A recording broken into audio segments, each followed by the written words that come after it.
Hello, hello! Welcome back. Ito yung mga pangyayari kahapon.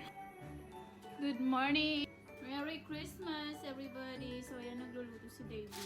So, what is this one? Breadcrumbs? That's called casserole. Casserole and beans. Those are potatoes.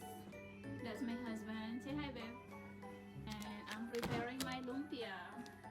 This year, hindi kami lumabas during Christmas Day kasi lahat ng lugar na pwedeng puntahan, lalo na ang mga tourist spot, sobrang daming tao, as in siksikan talaga. At isa pa, hindi maganda ang pakiramdam ni David. Kaya naman, nagluto na lang kami dito sa bahay. Tapos ang in-invite lang din namin is yung kaibigan niya na may trangkaso din. Napakalamig na kasi ng panahon dito sa Japan. Kaya nauuso na naman ang mga trangkaso. Ayan, nagluto ako ng French chicken. Si David naman gumagawa ng potato skin with sour cream and cheese.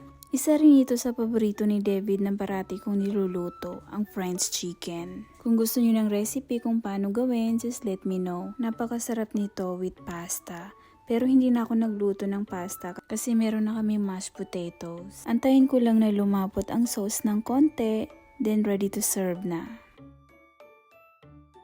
Pinakahuli ko din niluto ang lumpia para pagdating ng bisita namin mainit pa. Luto na din pati ang smoked chicken ni David at ang potato skin. Tapos na kami mag-prepare pero wala pang mga bisita namin. Kaya nag-chill na muna kami. Dumating na mga bisita namin, ayun at nagkantahan na sila pagkatapos namin kumain. Buti na lang mahilig mag-karaoke ang mga kaibigan ni David. There goes my heart beating, 'cause you are the reason I'm losing my sleep. Please come back now. There goes my mind racing, and you are the reason.